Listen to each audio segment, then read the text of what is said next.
La Convención de Naciones Unidas indica que la discapacidad es un concepto que evoluciona y resulta de la interacción entre las personas con deficiencia y las barreras debido a la actitud y al entorno.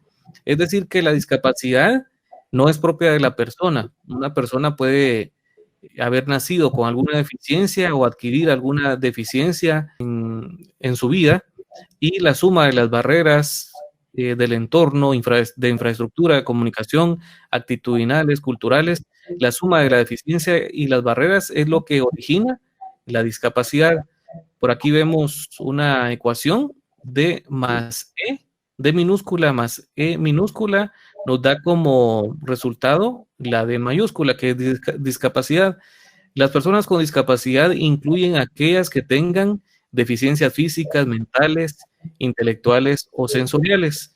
Al referir sensoriales, indica que son las personas con discapacidad auditiva, visual, personas con sordoceguera. Lo que origina la discapacidad es la suma de de los diferentes obstáculos, de los diferentes entornos que no cumplen a cabalidad con las características de desplazamiento, de comunicación que necesita una persona en condición de discapacidad. Causas de la discapacidad congénita: bien puede también ser una deficiencia adquirida a través de accidentes laborales, accidentes en el hogar, violencia. Bueno, aquí llegamos ya a los tipos de discapacidad, los que habitualmente conocemos. Nosotros lo presentamos con la finalidad del discurso que vamos a manejar. Pues uno de los términos que tenemos que dejar en desuso es el discapacitado. El término discapacitado, pues lo que genera es invertir la palabra matriz, la palabra máster. En este caso sería capacitado.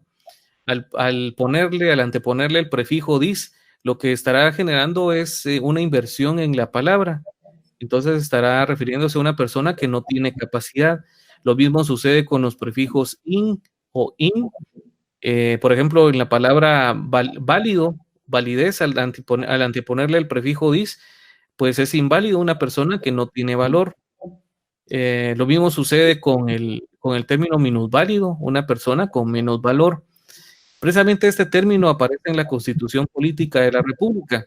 En el artículo 53 se refiere a la población con discapacidad como minusválidos, pero nos damos cuenta al escudriñar detenidamente este artículo que tiene la expresión, la palabra rehabilitación.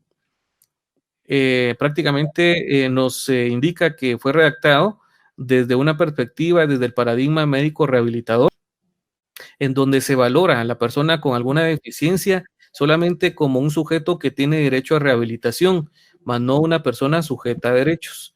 Actualmente, pues nosotros como el CONADI, como una entidad que vela por el cumplimiento de los derechos de las personas con discapacidad, promueve, impulsa, divulga un modelo de vida independiente basado en derechos humanos.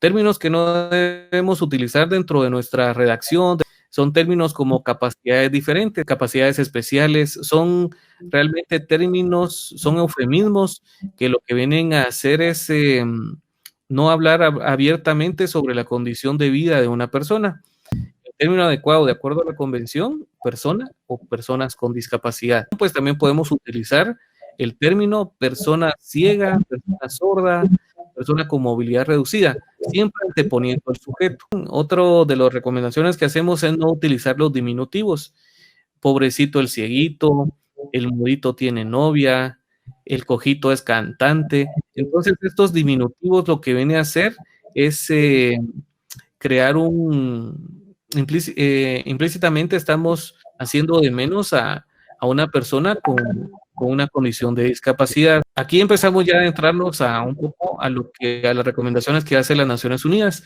Ustedes ven imágenes de personas con discapacidad desempeñándose en deporte de alto nivel, también personas desempeñándose en trabajos académicos, universitarios, que ya requieren estudios universitarios.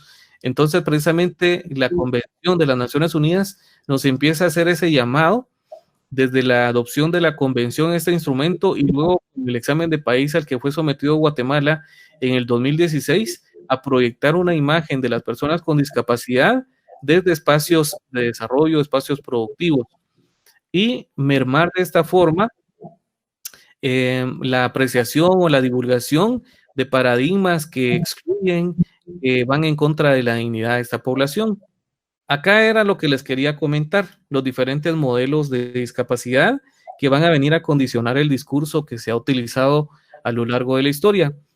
Está el modelo tradicional, este también es conocido como el modelo de prescindencia, de prescindir de las personas. Es la época de la mentalidad mágica, donde se creía o se cree, porque todavía se vive en algunos lugares este modelo, que alguna persona nació con alguna discapacidad por maldición y algunas otras por bendición. Luego llegamos al modelo asistencialista.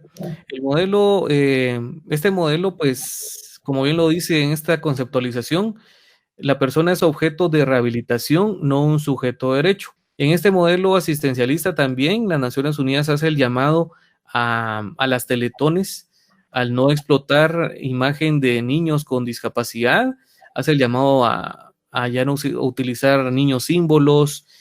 El modelo social o de vida independiente es en el que estamos viviendo, debido a que Guatemala, que el mundo en su mayoría, pues, ha adoptado la Convención sobre los Derechos de las Personas con Discapacidad. El enfoque es el enfoque de la rehabilitación desde la perspectiva de los derechos humanos. Las personas con discapacidad cuentan con opinión, son protagonistas de su propio destino y ejercen autonomía.